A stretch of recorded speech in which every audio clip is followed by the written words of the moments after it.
আল্লাহর হাবিব রাহমাতুল লিল আলামিন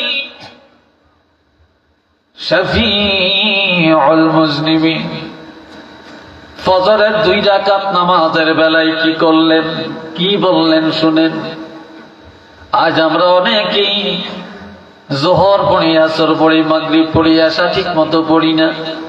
আবার যদি এশার নামাজ পড়ি, তালাশ করলে 14 আনা মুসলমান ফজরের নামাজে পাওয়া যায় না।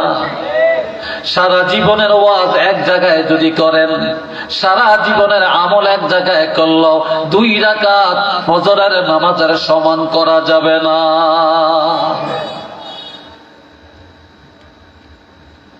আমার প্রাণের ভাইরা,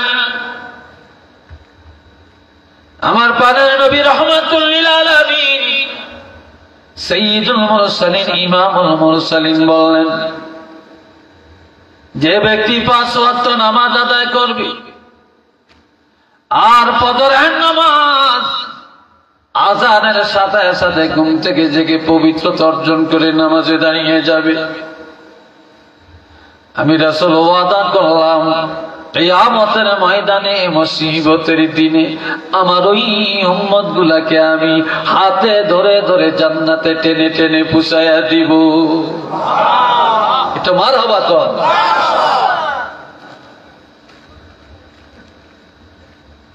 দুই ওয়াক্ত নামাজ ঠিক করেন। কয় ওয়াক্ত? চিল্লিয়ে বলেন। 3 ওয়াক্তের কথা বললাম না, 2 ওয়াক্ত ঠিক করেন, বাকি 3 ওয়াক্ত সহজ। বাকি 3 ওয়াক্ত সহজ, 2 ওয়াক্ত ঠিক করেন।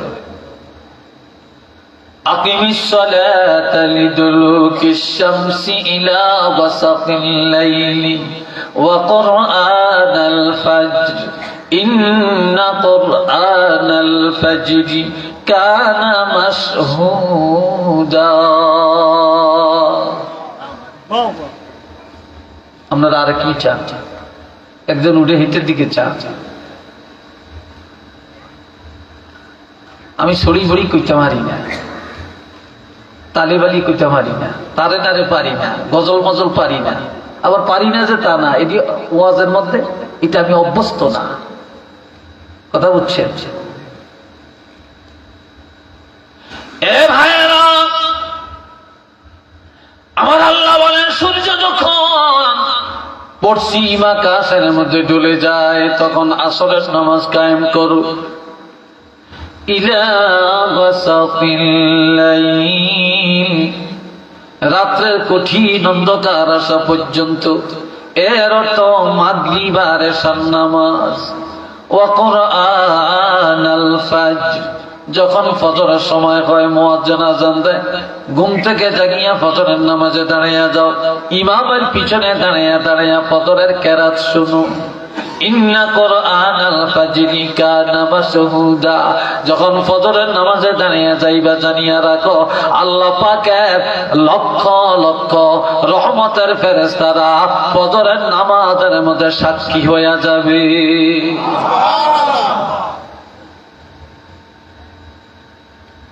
এই আসরের নামাজ আর ফজরের নামাজ, জোরে বলেন কোন নামাজ? সবাই বলেন কোন নামাজ? আসরের নামাজ আর ফজরের নামাজ। এই 2 নামাজের মধ্যে যারা অবহেলা করবে না, আসর আর ফজর যাদের ঠিক, বাকি যোহর মাগরিব এশা সহজ। যার আসরের নামাজ আদায় করা কঠিন, ফজরের নামাজ আদায় করা কঠিন, বাকি 3 ওয়াক্ত তার জন্য কঠিন, কিন্তু ফজর আর আসর যার কাছে সহজ, তার কাছে বাকি 3 ওয়াক্ত আরো পানির মতো। এই জন্য বলছে এই 2 ওয়াক্ত নামাজ ঠিক করো, তাহলেই তোমরা নামাজি হয়ে যাবে, তোমরা খাঁটি মুত্তাকিন হয়ে যাবে। আর এক হাদিসে আমার রাসূল বলেছেন, সূর্য ডুবার আগের নামাজ অর্থাৎ আসরের নামাজ যদি তোমরা কায়েম করো, আর সূর্য উদয়ের আগের নামাজ অর্থাৎ ফজরের নামাজ যদি তোমরা আদায় করো, আমি রাসূল ঘোষণা দিলাম তোমাদের এই দেহটা জাহান্নামের আগুনে জ্বলবে না, জ্বলবে না। একটু চিল্লিয়ে বলেন না আলহামদুলিল্লাহ।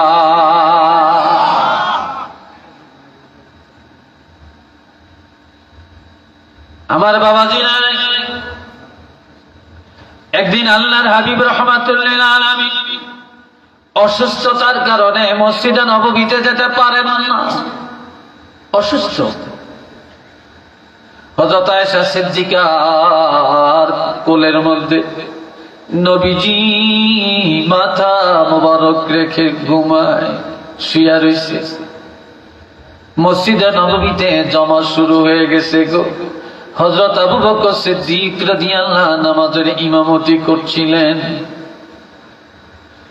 হুজরা থেকে নজর করলে দেখা যায় নবী বললেন, আয়েশা তুমি একটু আমাকে ধরে বসাও। হযরত আয়েশা সিদ্দিকা নবীকে ধরে বসালেন।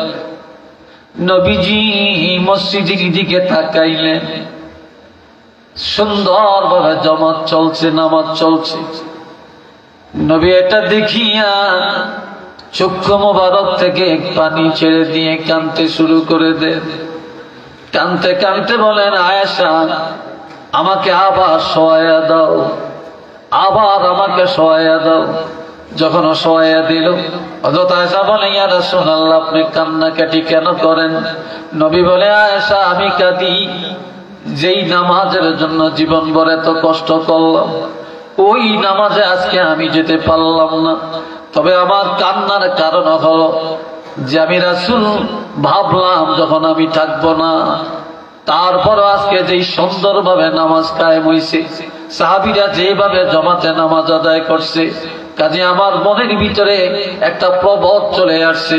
আমি ধারণা করলাম আমি রাসূল না থাকলেও জামাত কোনোদিন বন্ধ হবে না। একটু চিল্লে বলেন না সুবহানাল্লাহ।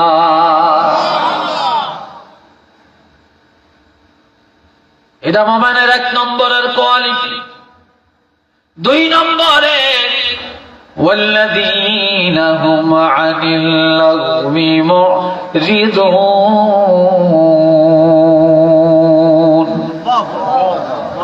ওইসান হেবিসান হা, এটাকে বলে পরশ্রীকাতরতা। বাবাজিরা রে, আমার আল্লাহ বলেন ইমানদারের 2 নম্বরের গুণ হলো ইমানদারেরা বেহুদা কথা জবান দিয়া বলবে না, ইমানদারেরা বেসরা কথা বলে না, ফাহিশা কথা বলে না, গীবত করে না, শিকায়েত করে না, গালমন্দ করে না। ইমানদারেরা জবানে মিথ্যা বলে না, ইমানদারেরা নবীর বিরুদ্ধে বলে না, আল্লাহর বিরুদ্ধে বলে না, আলেমের বিরুদ্ধে বলে না, ওলি আল্লাহর বিরুদ্ধে বলে না। ইমানদারেরা তাদের জবানটাকে সব সময় হেফাজত করে রাখে। আর জবান হেফাজত এটা হলো সবচেয়ে বড় তাকওয়া, এটা সবচেয়ে বড় তাকওয়া। যারা জাহান্নামে যাবে জবানের কারণে যাবে, আর যারা জান্নাতে যাবে তারাও জবানের কারণে যাবে। বাবাজি জানে আমার 3 নম্বর, 3 والذين هم للزكاة فاعلون।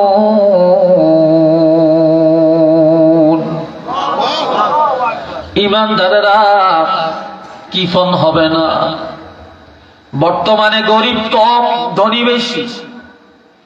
আর যারা গরিব ছিল তারা আজকে সবচেয়ে বড় ধনী। শহর বন্দর, গ্রামের গরিবেরা জায়গা কিনে বাড়ি করে অট্টালিকায় বাস করে। কেউ কোনোদিন ধারণা করতে পারে না তারা এত বড় লোক হবে। যারা যাকাত খাইতেন তারা আজকে যাকাত দেওয়ার উপযুক্ত, কিন্তু যাকাত দেয় না, যদিও দেয় হিসাব করে দেয় না।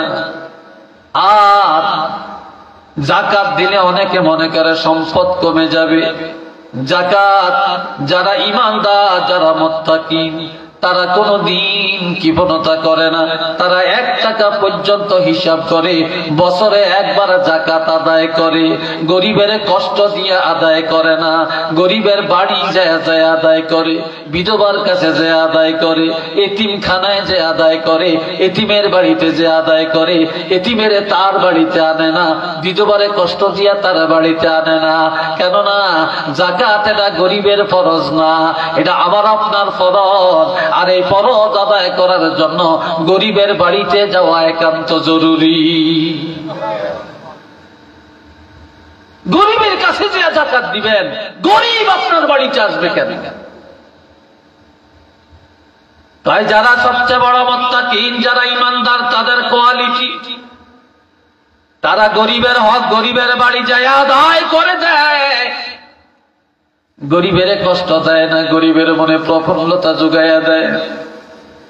কোন দরি যদি গরিবের দ্বার প্রান্তে টাকা নিয়ে যায়, যাকাত নিয়ে যায়, ওই গরিবের মন বড় হয়ে যায়। গরিব দরির জন্য দোয়া করে, ওই দরি আমার আল্লাহর দরবারে ভালো হয়ে যায়। 4 নম্বরে والذين هم لفروجهم حافظون। সবাই একবার বলেন আল্লাহু আকবার। আর ইমানদারের কোয়ালিটি, ইমানদারেরা লজ্জাস্থানের হেফাজত করে। আজ ঘরে ঘরে জিনা, পাড়ায় পাড়ায় জিনা, ওয়াজ কেন ধরে না? ইমাম সাহেবের কথা কেন আমলে আসে না? জুমার নামাজে খতিব সাহেব যা আলোচনা করেন, এই আলোচনা আমল করে আর কোন বক্তার ওয়াজ শোনার প্রয়োজন হয় না, কিন্তু আমল নাই। তারপরে এত গজব কেন? এত অশান্তি কেন? এত মারামারি কেন? এত মামলা কেন? এত মামলা, এত সাইক্লোন, এত ঘূর্ণিঝড়, এত ভূমিকম্প একমাত্র মহিলাদের দায়ুসগিরির কারণে, নারী পুরুষ অবাধে চলার কারণে। আর জিনার সয়লাভ যখন জমিনে বেড়ে চলে, ঘরে ঘরে পাড়ায় পাড়ায় মহল্লায় মহল্লায় যখন জিনা বেড়ে যাবে, আমার ভাইরা, তখন এই জমিনে চাইলের মজা থাকবে না, ডাইলের স্বাদ থাকবে না, মাসকলির ডাইলের স্বাদ থাকবে না, মাছের স্বাদ থাকবে না, গোসের স্বাদ থাকবে না, দুধের স্বাদ থাকবে না, বরকত পাওয়া যাবে না।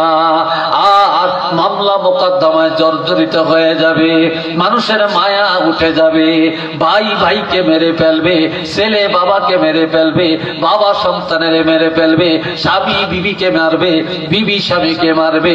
আবার স্বামীর সামনে স্বামী থাকা অবস্থায় স্বামীর অর্থ মানিয়া বেগানা পুরুষ গ্রহণ করে চলে যাবে। তখনই আল্লাহর গজবে দুনিয়া ভরপুর হয়ে যাবে। একটু চিল্লে বলেন না নাউযুবিল্লাহ। বিরক্ত ভাবছেন আপনারা? হ্যাঁ, কষ্ট লাগছে আপনাদের কাছে? আমার এত শেষ মেশ দিচ্ছেন, আমার আগের হুজুরে যেই টাইম হাইছে সেই টাইম যদি আই বুড়িয়াই পাইতাম, তাহলে মানুষ যেগুন দেখছেন এই সময় এত 10 জন হইলেও বেশি আজ পাইতাম। কি কথা ঠিক কিনা? 10 জন হইলেও বেশি আমি পাইতাম ইনশাল্লাহ। তারপরও বাতাস আইলে বৈশাখ মাসও মহিলারা ধানের উড়ায়, উড়াইলে ধানগুন, সারি ধানগুন নিচে পড়ে আর সিডাগুন বাতাসে সরে এলায়।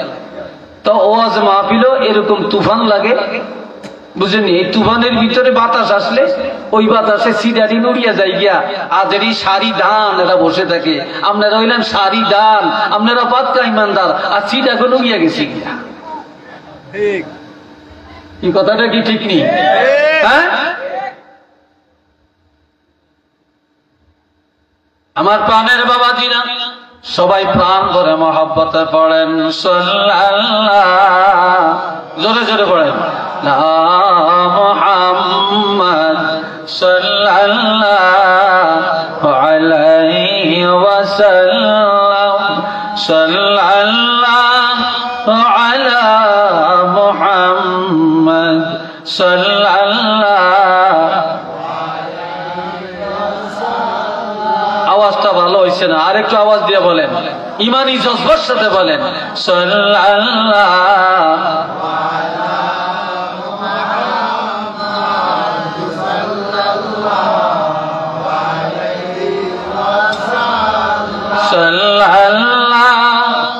আলা মুহাম্মদ সাল্লাল্লাহু আলাইহি والذين هم لفروجهم حافظون। তবে ঈমানদারেরা তাদের লজ্জাস্থানে হেফাজত করে রাখে, লজ্জাস্থান হারাম কাজে ব্যবহার করে না, জিনার আড্ডায় তারা যায় না, ব্যভিচারিতে তারা যায় না, আল্লাহর ভয়ে তারা জিনা থেকে নিজকে বাঁচায় রাখে, লজ্জাস্থান হারাম কাজে ব্যবহার করে না।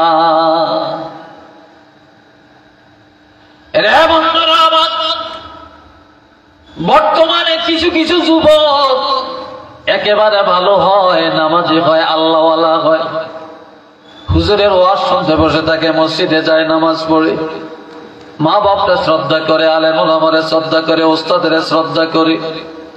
আবার তালাশ করলে দেখা যায় অধিকাংশ যুবক এখন বেয়াদব, মা বাপের মানে না, ওস্তাদের মানে না, আলেম মানে না, সমাজ মানে না, নামাজ মানে না, মন গড়া চলে।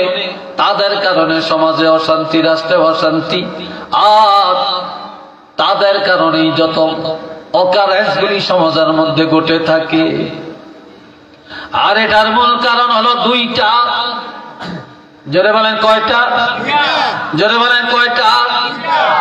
এক নম্বরের কারণ, যেই বাবা সন্তান জন্ম দেন, যেই বাবার এক ফোঁটা নাপাক পানি দিয়া এই সন্তানটার জন্ম, এই বাবা খায় হারাম, বাবা বুঝি হালাল না, বাবায় খায় হারাম, সুদ খায়া সন্তান জন্ম দিছে, ঘুষ খায়া সন্তান জন্ম দিছে, পরের হক খায়া সন্তান জন্ম দিছে, জুলুমের টাকা খায়া সন্তান জন্ম দিছে, মিথ্যার আশ্রয় নিয়ে ব্যবসা করে, ওই ব্যবসার টাকা খায়া সন্তান জন্ম দিছে। তাহলে এই বাবার বীর্যটা হইল হারাম, রক্ত মাংস হারাম, এই জন্য হারামের রক্ত, হারামের বীর্য।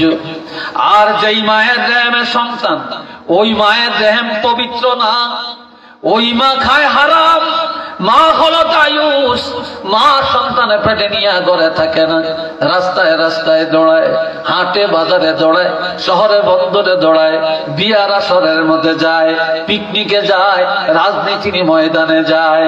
এই মহিলারা দায়ুস হয়ে যাওয়ার কারণে আর বাবার উপার্জন হারাম পথে হওয়ার কারণে সন্তানেরা ভালো হয় না, ভালো হয় না।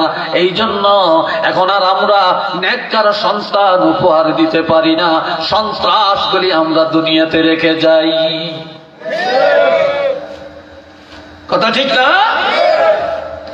কসম করে বললাম, আল্লাহর কোরআন হাতে, আপনি হালাল খেয়ে সন্তান জন্ম দেন, আর মা বোনের পর্দা করেন, আপনিও পর্দা করেন, লজ্জাস্থান হেফাজত করেন। আপনার ঘরে আল্লাহ আড়াই বাণীর অলি আল্লাহ পাঠাইয়া দিবেন, সরসিনার আল্লাহর অলি পাঠাইয়া দিবেন, সোনাকান্দার আল্লাহর অলি পাঠাবেন, দামতির অলি আল্লাহ পাঠাবেন। আমার ভাইরা, হযরত শাহজালালের উত্তরসূরি আপনার ঘরের থেকে আল্লাহ পাঠাইয়া দিবেন। একটু চিল্লে বলেন না সুবহানাল্লাহ। আপনাদের এই ওঠাড়া গ্রামে কয়েকজন আল্লাহর অলির আস্তানা আছে, জোরে বলেন আছে কি নাই? আরো জোরে বলেন আছে কি নাই? এই দেশে অলি আল্লাহ, এটা আল্লাহর রহমত। অলি আল্লাহর আস্তানা, এটা আল্লাহর রহমত। সিলেটের জমিন আজকে ধন্য, 360টা অলিয়ার আস্তানা, হযরত শাহজালাল আল্লাহর অলির আস্তানা। যেই দেশের মানুষকে আল্লাহ ভালোবাসেন, ওই দেশে আল্লাহ অলি আল্লাহর আস্তানা কবুল করেন। আমার প্রাণের ভাইয়েরা, এখন এখানে এই ওটখানা গ্রামে কয়েকজন আল্লাহর ওলি, আমরা শুধু মাজারে যাব, জিয়ারত করব, বরকত নিব না। এরা আল্লাহর ওলি, আমরাও যেন আল্লাহর ওলি হতে পারি, আমার ঘরেও যেন ওলি আল্লাহ হতে পারে, আমার সন্তান আমার নাতিও যেন আল্লাহর ওলি হতে পারে। এই চেষ্টা তো আমাদের মধ্যে নাই, থাকবেও না, আসবেও না। তার কারণ মানুষ বর্তমানে যেইভাবে চলছে, পরিবার, সমাজ, এরপরে ব্যবসা, রাজনীতি, সমাজনীতি, রাষ্ট্রনীতি, আন্তর্জাতিক নীতি যেভাবে চলছে রে ভাই, এই দেশে ভালো কিছুর আশা আর করা যাবে না।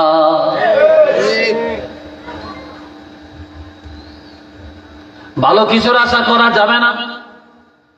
তারপরেও স্বামীর লজ্জাস্থান বিবির জন্য হালাল, বিবির লজ্জাস্থান স্বামীর জন্য হালাল। স্বামীর আপাদমস্তক বিবিয়ে দেখবেন, বিবির আপাদমস্তক স্বামীয়ে দেখবেন। তবে স্বামীর একান্ত লজ্জাস্থান যেটা বিবি তালাশ করলে এটা জায়েজ আছে, তবে তাকওয়ার খেলা। বিবির লজ্জাস্থান স্বামী দেখা যায়, তবে নজর করা, চোখ দিয়ে দেখা, এটা তাকওয়ার খেলা। ইমানদারেরা তাকওয়ার খেলাফ কাজ কোনোদিন করতে পারে না। তারপরেও অন্যায় ভাবে কোন বেগানা নারী, বেগানা পুরুষ একজনে আরেকজনের জন্য হারাম। আজ মানুষের লজ্জা নাই, শরম নাই। এমনকি বিবাহিতা মহিলা, বিবাহিত পুরুষ, পুরুষ পর নারীর সাথে এই হারাম কাজে লিপ্ত হইয়া এই দুনিয়া গজবের কারখানা বানিয়ে দিছে রে। একটু চিল্লিয়া বলেন না নাউযুবিল্লাহ। আরেকটা জোরে সরে কর না নাউযুবিল্লাহ। আর একটা বড় গজব, ওইটাম নি ভাই, কষ্ট লাগে আপনাদের না? আর একটা বড় গজব হইল মোবাইল। এটার মতো বড় গজব আর একটা আছে কিনা জানি না। যুবকের লেখাপড়া শেষ, যুবতীর লেখাপড়া শেষ, বালা মানুষের চরিত্র ধ্বংস, রাত ঘুমায় না, সারা রাত মোবাইল চায়, ফেসবুক চায়, ইউটিউব চায়, তবে ভালোটা চায় না। খারাপ খারাপ ছবিগুলি, এত নোংরা ছবিগুলি, নোংরা পোস্টগুলি এই মোবাইলের মধ্যে দেখে আর পাওয়া যায় রে ভাই। ইমান রাখা বড় কঠিন হয়ে গেছে রে, যার জন্য নামাজ নাই, আল্লাহর ভয় নাই। এখন মোবাইলে ছোট ছোট বাচ্চারা যদি মোবাইল না দেয়, তারা ভাতও খায় না। কথা ঠিক না? তারা ভাতও খাইতে চায় না। মা মোবাইলটা হাতে দিয়ে দেয়, খেলা দেখায়, আরেকদিকে মা মুখের মধ্যে খানা ঢুকায়। এই মোবাইলে নামাজ শেষ, আর এই মোবাইলে যত দুর্ঘটনা। মোবাইলে হয় চুরির কন্টাক্ট, মোবাইলে হয় ডাকাতির কন্টাক্ট, মোবাইলে পরে স্ত্রীর সাথে কন্টাক্ট করে তারা অন্যায় পথে চলে যায়। স্বামী তালাক প্রাপ্ত হয়, বিবি তালাক প্রাপ্ত হয়ে যায় এই মোবাইলের কারণে। গাঞ্জার আড্ডাখানা, মদের আড্ডাখানা, জিনার কন্টাক্ট, এই সব এই মোবাইলের দ্বারা এখন করতে সম্ভব। একটু চিল্লে বলেন না রে ভাই নাউযুবিল্লাহ। তবে কিছু বাবা একেবারে বালা, কিছু বড় ভাই একেবারে ভালো, কিছু দুলাভাই একেবারে ভালো। কতগুলি বাবা ডাকায়, কতগুলি দুলাভাই বড় ডাকায়, কতগুলি বড় ভাই বড় ডাকায়। বড় ভাই বিদেশ থাকে, ছোট ভাই ফোন করেছে, ভাই আমার একটা মোবাইল দাও। আমার ছোট ভাই একটা মোবাইল চাইছে, না দেই কেমনে? এই বড় ভাইটা ডাকাত।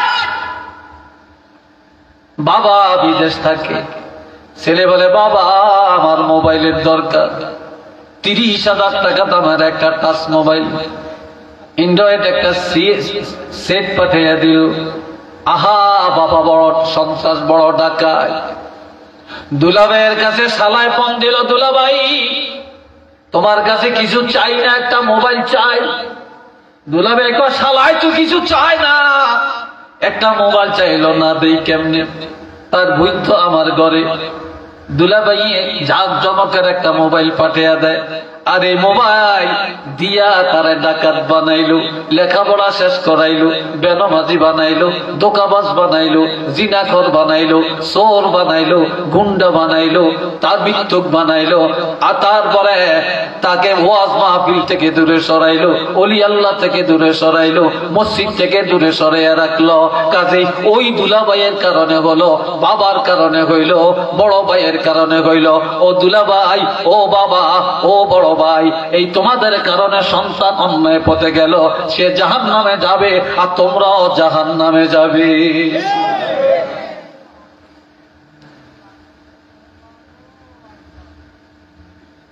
বিরক্ত লাগছে, কথাটা রাগ করছেন মনে হয় না? কথাটা রাগ করছেন মনে হয়। এরপরে আমার আল্লাহ বলেন 5 নম্বরে ইমানদারের কোয়ালিটি, ওয়াল্লাযীনা হুম লিআমানাতিহিম, আল্লাহু আকবার কোন না, ইমানদারেরা আমানতদার হবে, আমানতের খেয়ানত করবে না, একজনের কথা আর একজনের কাছে বলবে না, অন্যের সম্পদ নিজের সম্পদ মনে করবে না। বর্তমানে যদি পারেন তাহলে মানুষের 10 টাকা দিয়া সাহায্য করিয়েন, চাওয়ারও দরকার নেই, দিয়া লাইছেন। তবে হাওলত দিয়া বন্ধুত্ব নষ্ট করিয়েন না, আর হাওলত দিয়া মামলা বাড়াইয়েন না। হাওলত দিলে অনেক সওয়াব হয়, কিন্তু বর্তমানে টাকা হাওলত নিয়া একেবারে দুশ্মনী সাজিয়ে দেয়, সালাম বন্ধ হয়ে যায়, কালাম বন্ধ হয়ে যায়, কথা বন্ধ হয়ে যায়, বন্ধুত্ব নষ্ট হয়ে যায়, একমাত্র মানুষের চরিত্রের কারণে। একটু চিল্লিয়ে বলেন না নাউযুবিল্লাহ, আর একটু জোরে কর না রে ভাই। অথচ হাওলত দিলে, ঋণ দিলে 1 টাকায় 18 টাকার সওয়াব, আর সদকা দিলে 1 টাকায় 10 টাকার সওয়াব। আর ওয়াদা তো ঠিক নাই, আর সন্ত্রাসী বাড়ে, দোকাবাজি বাড়ে, মিথ্যা বাড়ে, ওয়াদা খেলাফ হয়, মুনাফিক হয়ে যায়। তাহলে টাকা হাওলত দিয়ে মুনাফিক বানানোর দরকার নেই।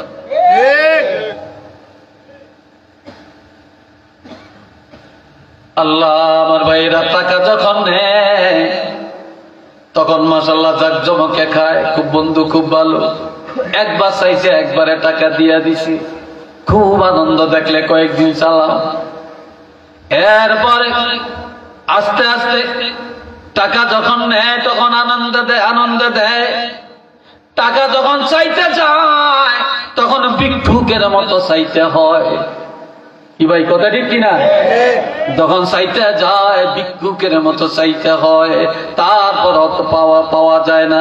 বেশি চাইলে কয় তোমার টাকা কি খাইছিনি, দিতাম না নি, যেখানে সেখানে খোঁজাখুঁজি কেন করো।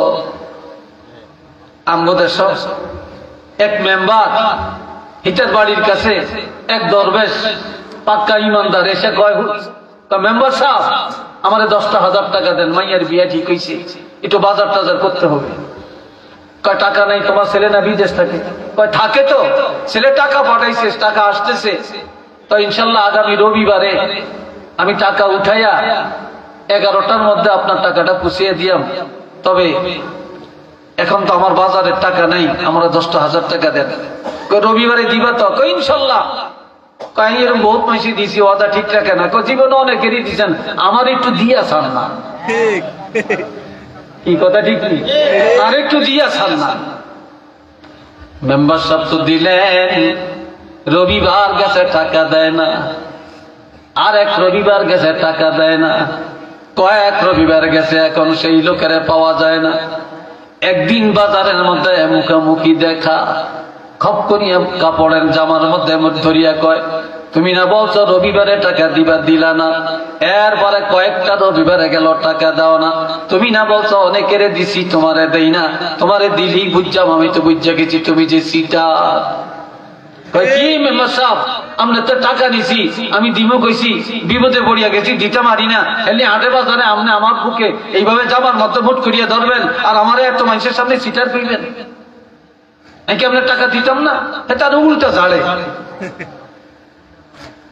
তখন মেম্বার সাহেব কয়, যা টাকা তোমারে দিলাম, ওয়াদা মতো দিলা না, আজকে চাইছি, তোমার নাকি অপমান হয়েছে, বেজ্জতি হইলা, তবে আমি আর কোনোদিন তোমার কাছে টাকা চাইতাম না। আমার 10 টাকা তুমি খাইতে পারবা না, একদিন হলো আমার টাকার হিসাব দেওয়া লাগবে। লোকটা কয়, মেম্বার সাহেব কোন দিন হিসাব দিতাম? কিয়ামতের ময়দানে হইল আমার ইহা টাকার হিসাব দেওয়ার লাগবে। এই কথাকে মেম্বার সাহেব যাইতে গিয়েছে, দৌড় দিয়া এই বাট পারিয়া পাঞ্জা করিয়া মেম্বার সাহেবের ধরিয়া মেম্বার সাহেব জীবনে বালা মানুষ দেখছি, তবে আমনাল্লাহ এরকম বালা মানুষ দেখি না। কয় কিরম? কয় মানুষের টাকা দিছে 1 সপ্তাহ লাই 2 সপ্তাহ লাই, আর আমনের টাকা দিচ্ছেন কিয়ামত পর্যন্ত, যদি তাহে আরো 10,000 টাকা দিয়েছে। আপনি এত লম্বা সময় দিচ্ছেন, কে কার এত বড় উপকার করে? সিটার কারে করে? আজ আমানতদারি নাই রে। কিয়ামতের ময়দানে প্রথম কাতারে যারা জান্নাতে যাবে একমাত্র আমানতের কারণে যাবে, আর যারা জাহান্নামে যাবে আমানত খেয়ানতের কারণে যাবে। এমনকি ভাই পর্যন্ত ভাইয়ের কথাটা হজম রাখতে পারে না, আর মহিলারা তো মোটেই পারে না। এক ঘরে কিনে আর এক ঘরে নিয়ে বিক্রি করে। কি ভাই কথা ঠিক কিনা? আর এক ঘরে নিয়ে বিক্রি করে। হায় হায় হায়। এরপরে আল্লাহ বলেন ইমানদারের 6 নম্বরের গুণ, ওয়াহদিহিম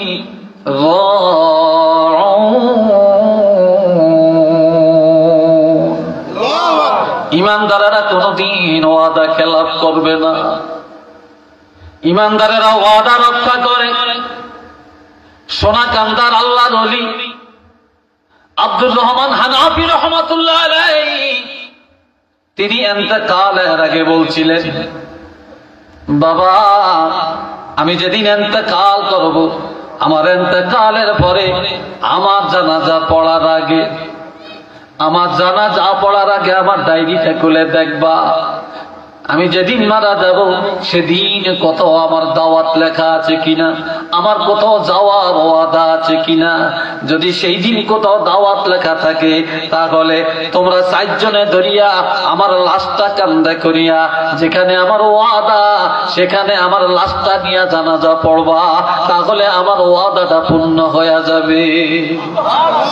তো জোরে কর না রে ভাই। মুনাফিকের আলামত হলো 3টা। যদি বলেন কয়টা? আয়াতুল মুনাফিক সালাসাতুন। জাদাল মুসলিম, ইমাম মুসলিম আর একটু বাড়াইলেন, ওয়াইন সামা ওয়াইন সাল্লা, যদিও রোজা রাখে যদিও নামাজ পড়ে, তারপরও 3টা আলামত পাওয়া গেলে সে মুনাফিক। নামাজ পড়লো মুনাফিক, রোজা রাখলো মুনাফিক।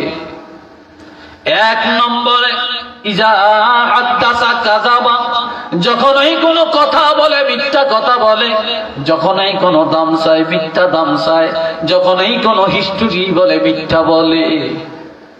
মৃত্যুকে দুনিয়া না পাক।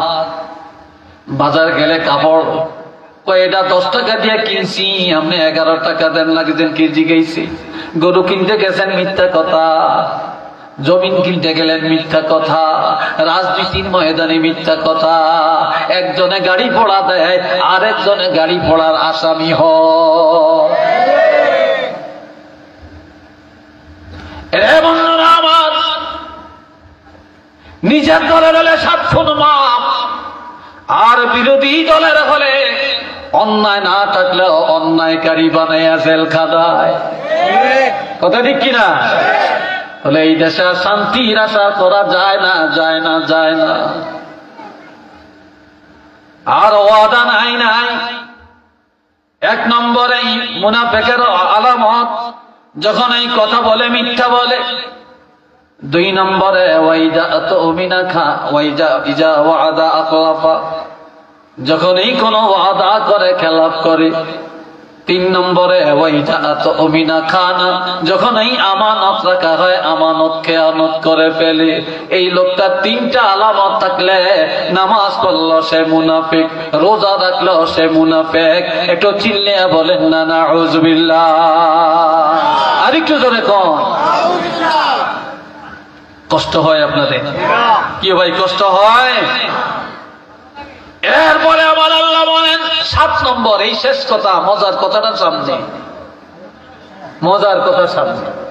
ওয়াল্লাযীনা হুম আলা সালাওয়াতিহিম ইউহাফিযুন,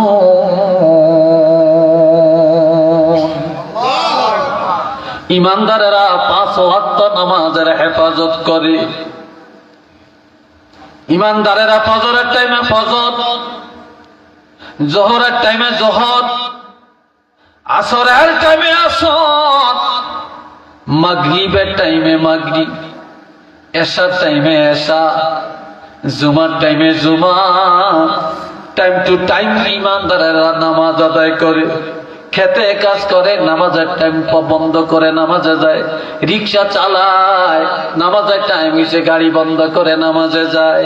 ব্যবসা করে, দোকান বন্ধ করে নামাজে যায়।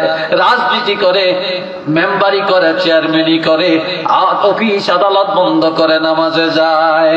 ইমানদারেরা টাইম টু টাইম নামাজ আদায় করে। একটু চিল্লে বলেন না সুবহানাল্লাহ। এখন আল্লাহ শেষ রেজাল্টটা দিচ্ছেন। এই কয়টা গুণ বললাম? কথা বলে এই অফিসি দিয়ে কন্যা কয়টা? 1 নম্বর আমি আবারও বললাম, 1 নম্বরে ইমানদারেরা নামাজ পড়বে আল্লাহর ভয়ে। কার ভয়ে? 2 নম্বরে ইমানদারের জবান হেফাজত করবে। কারো গীবত করবে না, শিকায়ত করবে না, বদনাম করবে না, গালমন্দ করবে না, জবানে হারাম ঢুকাবে না। 3 নম্বরে গরিবের কাছে যায় যাকাত আদায় করবে। 4 নম্বরে লজ্জাস্থানে হেফাজত করবে, পর্দার বিধান মানবে। 5 নম্বরে আমানত রক্ষা করবে। 6 নম্বরে ওয়াদা মতো চলবে, ওয়াদা খেলাপ করবে না। 7 নম্বরে ওয়াক্ত মতো নামাজ আদায় করবে, 5 ওয়াক্ত নামাজের হেফাজত করবে। এই 7টা গুণ যে ইমানদারের মধ্যে পাওয়া যাবে। এখন আল্লাহ ফলাফল ঘোষণা দিলেন, উলাইকা হুমুল ওয়ারিসুন, তারাই হলো ওয়ারিস। বাপের 10 জায়গার বাড়ি, বাবায় মারা গেলে ছেলেরা মালিক। বাবার 5 জমি, বাবায় মারা গেলে সন্তানেরা মালিক। বাবার মার্কেট, সন্তানেরা মালিক। সব কিছুর মালিক আমার আল্লাহ, কিন্তু বেহেশতের মালিক আমার আল্লাহ। কিন্তু আল্লাহ তো বেহেশতের দরকার নাই, আল্লাহ তো আর বেহেশতে যাবে না। কিন্তু এই বেহেশতটা বানাইছে তো আল্লাহ বান্দার জন্য। এখন আবার আল্লাহ বলেন, যারা ঈমানদার, যারা ওলি আল্লাহ, নবীর গুণ এই 7টা, নবীদের গুণাবলী 7টা, সাহাবীদের গুণাবলী 7টা, শুহাদায়ে কেরামের গুণাবলী 7টা, আইমে মুজতাহিদিনের গুণাবলী 7টা, আবার গাজীদের গুণাবলী 7টা, ওলি আল্লাহদের গুণাবলী 7টা, হক্কানি পীরের গুণাবলী হলো 7টা, হক্কানি বক্তার গুণ হলো 7টা। এই 7টা গুণ যার মধ্যে আছে, সেই হক দরবারের পীর হইতে পারবে, হক দরবারের ওলি হতে পারবে, হক দরবারের আলেম হতে পারবে, হক দরবারের মুরিদ হতে পারবে। একটু চিল্লে বলেন না মারহাবা। এখন আল্লাহ পাক বলেন, উলাইকা হুমুল ওয়ারিসুন। আমি আল্লাহ জান্নাত বানাইলাম। এখন এটার মধ্যে কে থাকবে? যাদের মধ্যে এই 7টা গুণ আছে, তারাই ওয়ারিস, তারাই মালিক। কিসের মালিক?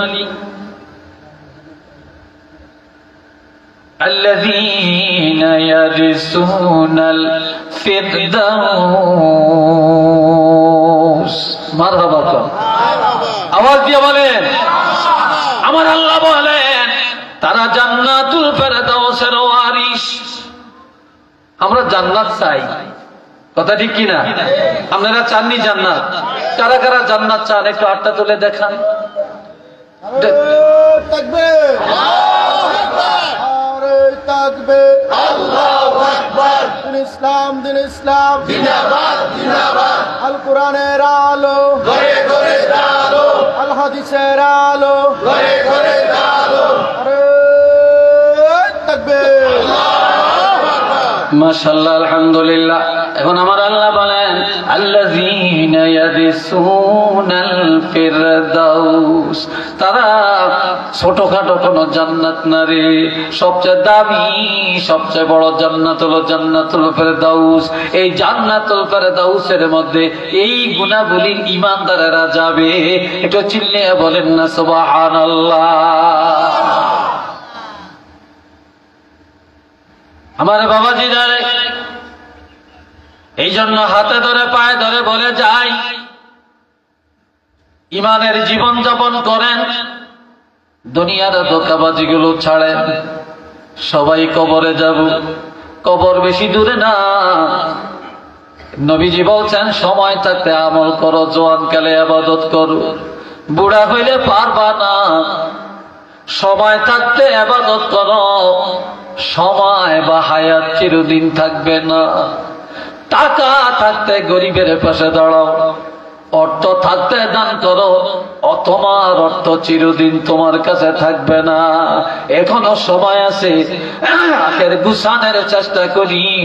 আর আমরা ভাই আখেরাতের জন্য তৈয়ার হয়ে যাই। আল্লাহ যেন কবুল করেন সবাই কোনা আমি, আরেকবার ধরে কোনা আমি। কিয়ামতের ময়দানে মুসিবতের দিনে আমার আল্লাহ পাক বলেন, যারা জান্নাতে যাবে নিজের কারণে যাবে, যারা জাহান্নামে যাবে নিজের কারণে যাবে। সুবহানাল্লাহ। কোন না, কার কারণে যাবে? নিজের কারণে যাবে। الوزن يومئذ الحق فمن ثقلت موازينه فأولئك هم المفلحون ومن خفت موازينه فأولئك الذين خسروا أنفسهم। আল্লাহ আল্লাহ, কষ্ট হয় আপনাদের, আমি বুঝছি, বিরক্ত লাগছে। এই তো হুজুর আসতেছে, আল্লাহর ওলি আসতেছে, আল্লাহু আকবার কন্যা ভাই। এই কিছুক্ষণের মধ্যে 2-3 মিনিটের মধ্যে হুজুর চলে আসবে। এ বাবাজিরা খেয়াল করেন, আল্লাহ আমার বাবাজিরা, আমার আল্লাহ বলেন কিয়ামতের ময়দানে মুসিবতের দিন প্রত্যেকটা মানুষের নেক আমল বদ আমল পাল্লার মধ্যে ওজন দেওয়া হবে। এই বাচ্চাটির কত বড় দাঁড়ায় কেন, হাঁটে কেন? আমরা কি স্বাধীন চেতা হয়ে গেলেন নাকি? আমি তো বুঝতেছি না। কোরআনের তাফসীরের মাহফিলে এরকম হবে, এটা আপত্তিকর। আমি এতক্ষণ যা বলছি, এখানে যদি কোনো হক্কানি আলেম থাকেন তাহলে বুঝবেন যে আমি সরাসরি তাফসীর থেকেই কথা বলছি এবং তাফসীরের আলোচনাই করছি। আপনাদের পোস্টারে যা দিচ্ছেন আমি সেই অনুপাতে কথা বলছি।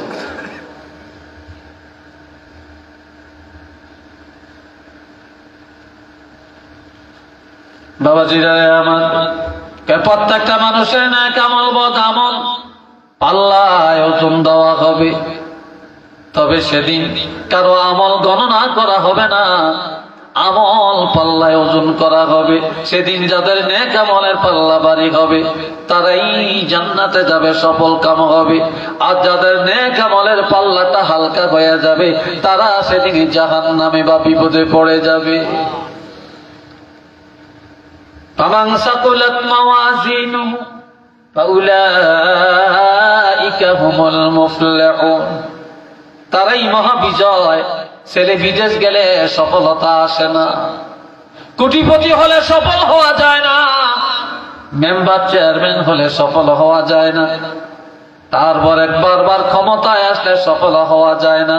আমার আল্লাহ বলেন কিয়ামতের ময়দানে যাদের নেক আমল বেশি হবে, নেকের পাল্লা যাদের ভারী হবে তারাই সেদিনে সফল কাম হয়ে যাবে। আর সেদিন যাদের ওমান খাফফাত মাওয়াজিনুহু ফাউলাইকা আল্লাযীনা খাসিরু আনফুসাহুম। সেদিন যাদের নেক আমল কম হবে, পাল্লাটা হালকা হয়ে যাবে। এটা বাপের কারণে হবে না, মার কারণে হবে না, ভাইয়ের দোষ দেওয়া যাবে না, ছেলের দোষ দেওয়া যাবে না, মেয়ের দোষ দেওয়া যাবে না, বন্ধুর দোষ দেওয়া যাবে না। অন্যের কারণে আমি আমল করতে পারি না এমন কথা সেদিন বেচা বিক্রি হবে না। সেদিন যারা জাহান্নামে যাবে, যাদের নেক আমল কম হয়ে যাবে, গুনার পাল্লা যাদের ভারী হবে, আমার আল্লাহ বলেন এটা তাদের নিজের চরিত্রের কারণে হবে, আর নিজের কারণেই নিজেরা সেদিন জাহান্নামে যাবে। একটু চিল্লে বলেন নাউযুবিল্লাহ। আর একটু জোরে বল না। আমরা কি চাই না? জোরে বলেন, আমরা কি চাই না? আমার আল্লাহ আরো বলেন, আল্লাহ তামান সাকুল মান আম্মা মান সাকুলাত মাওয়াজিনুহু ফাহুয়া ফি ঈশাতির রাদিয়া। সবাই একবার বলেন একটু আল্লাহু আকবার, আর একটু চিল্লিয়া বলেন আল্লাহু আকবার। এই দুনিয়ায় সব ভালো ভালো জায়গায় বাস করতে চায়, টিনের ঘর কেউ পছন্দ করে না, সোনের ঘর কেউ ভালোবাসে না। এক সময় সোনের ঘরে মানুষ বাস করত, মাটির ঘরে মানুষ বাস করত, টিনের ঘরে মানুষ বাস করত। এখন টিনের ঘর বিদায় নিছে, সোনের ঘর বিদায় হয়ে গেছে, মাটির ঘর বিদায় হয়ে গেছে, বিল্ডিং আর বিল্ডিং। মাঠের মধ্যে রাস্তা নাই এমন জায়গায় বাড়ি করতে চায় না, মাঠের জমিনের